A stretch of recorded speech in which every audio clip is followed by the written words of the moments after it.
ऐसा कोई कोर्ट नहीं रहा जहां अरविंद केजरीवाल गए नहीं।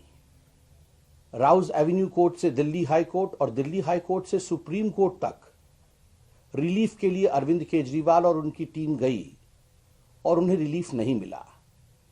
आनंद फानन में सुप्रीम कोर्ट भी गए थे, मगर सुप्रीम कोर्ट से अपनी याचिका को, अपने पिटीशन को वापस लेना पड़ा। कल उन्हें रिमांड में भी भेजा गया है। He has been sent to remand by the lower court yesterday, और ये हम सबके संज्ञान में है। आश्चर्य का विषय है, अंग्रेजी में कहावत है, birds of same feather flock together, जैसे को तैसा। ये सारे पॉलिटिकल पार्टीज, 5 या 6 पॉलिटिकल पार्टीज कल इलेक्शन कमीशन के द्वारे गए थे। उन्होंने इलेक्शन कमीशन का दरवाजा खटखटा करके एक फ्रेज का इस्तेमाल किया है कि हमें एक लेवल प्लेइंग फील्ड की आवश्यकता है। 2024 में लोकसभा में पार्लियामेंट के चुनाव हैं, लोकसभा के चुनाव है, और 2024 के इस चुनाव में हमारे साथ अन्याय हो रहा है। हमें कहीं ना कहीं एक लेवल प्लेइंग फील्ड चाहिए। और ये जो आईटी के रेड हो रहे हैं, ये जो ईडी के रेड हुए अरविंद केजरीवाल और उनके मित्रों के यहां, ये 14 महीने से मनीष सिसोदिया जी हो, चाहे संजय सिंह हो, चाहे सत्येंद्र जैन हो, ये जो जेल में हैं, और कुछ लोगों के यहां जो ईडी के रेड हो रहे हैं, this is disrupting the level playing ground of these political parties. ये तो चोरी ऊपर से सीना जोरी वाला विषय है। As far as level playing ground is concern, जहां तक समान व्यवस्था की बात है, जहां तक लेवल प्लेइंग फील्ड का विषय है, एक बात हम सबको याद रखना है कि लेवल प्लेइंग फील्ड डेवलपमेंट में होता है। आप भी उतने ही मकान दीजिए जितना मोदी जी, प्रधानमंत्री मोदी जी दे रहे हैं प्रधानमंत्री आवास योजना के अंतर्गत।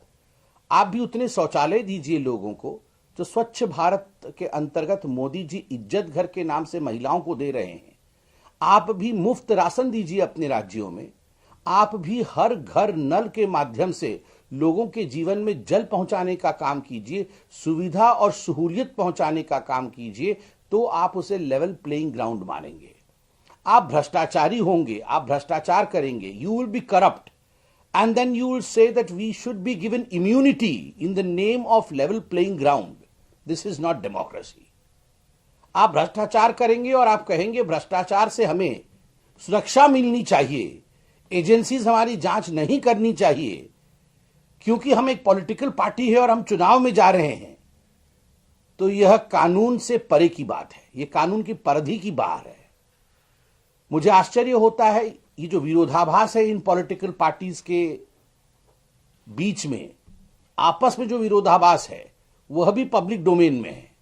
आप याद करिए, कांग्रेस पार्टी के तमाम प्रवक्ताओं ने, बड़े बड़े नेताओं ने प्रेस कॉन्फ्रेंस करके पानी पी पी कर कोसा था अरविंद केजरीवाल जी के एक्साइज पॉलिसी को।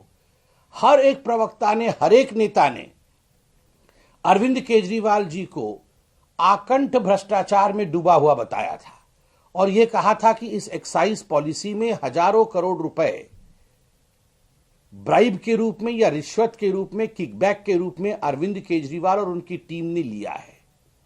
और आज आप देखिए, ये जो गठबंधन गठबंधन है, इंडी गठबंधन है, ये किस प्रकार करवट बदल रही है। तो जो आपने परसों कहा वो सच था, जो आप कल इलेक्शन कमीशन में कह रहे थे वो सच था। क्या सच है? आप देखिए, बीआरएस में के कविता के नाम को कल उन्होंने नहीं रखा, क्योंकि कांग्रेस और बीआरएस के बीच में बनती नहीं है, तो वहां पर लेवल प्लेइंग फील्ड, उसके विषय में उन्होंने चर्चा नहीं की। कविता के नाम को उन्होंने चुपके से अपने चिट्ठी से गुम कर दिया है। तो ये सारा जो परमुटेशन और कॉम्बिनेशन के साथ वो इलेक्शन कमीशन के दरवाजे को खटखटा रहे थे, ये परमुटेशन और कॉम्बिनेशन अपने परिवार और अपने पार्टी के साख को बचाने की थी। ये जो परिवारवादी पार्टियां हैं, किस प्रकार से हमारी परिवारवादी पार्टी आगे बढ़ती रहे और किस प्रकार से जमानत जब्त पार्टियों की जमानत किसी भी कीमत पर बची रहे, इस कारण से इन्होंने इलेक्शन कमीशन के दरवाजे को खटखटाया था। अच्छा होता कि इलेक्शन जब चरम पर है तो आप जनता के दरवाजे को खटखटाते। जनता अभी तक आपके विषयों से विश्वस्त नहीं है और आप झूठ के पुलिंदों के साथ इलेक्शन कमीशन जा रहे हैं। जहां तक आईटी रेड्स के विषय में, जो बैंक फ्रीज इत्यादि के विषय में आपने कहा है कि जो बैंक अकाउंट्स है कांग्रेस पार्टी के, उसे फ्रीज कर दिया गया है, उसके विषय में रविशंकर प्रसाद जी ने भी प्रेस कॉन्फ्रेंस किया, हम सब ने भी प्रेस कॉन्फ्रेंस किया। तथ्यों के आधार पर क्यों लियन में रखा गया है अकाउंट, फ्रीज नहीं किया गया है, लियन में रखा गया है, यह भी हमने आपको समझाया कि यदि आप डिफॉल्टर हैं तो स्वाभाविक रूप से एक साधारण हिंदुस्तानी अगर वो इनकम टैक्स का डिफॉल्टर होता है तो इनकम टैक्स के कानून के अंतर्गत ही उसे पेनाल्टी देना पड़ता है। तो ये जो सेंस ऑफ एंटाइटलमेंट है कि हम डिफॉल्ट करेंगे और उसके बाद कमीशन में ये विषय जाएगा, ट्राइब्यूनल में ये विषय जाएगा, और जो विषय कमीशन और ट्राइब्यूनल कहेगी उस विषय को भी हम नहीं मानेंगे, उससे भी हमें बचाव होना चाहिए, यह तो हिंदुस्तान में नहीं हो सकता है।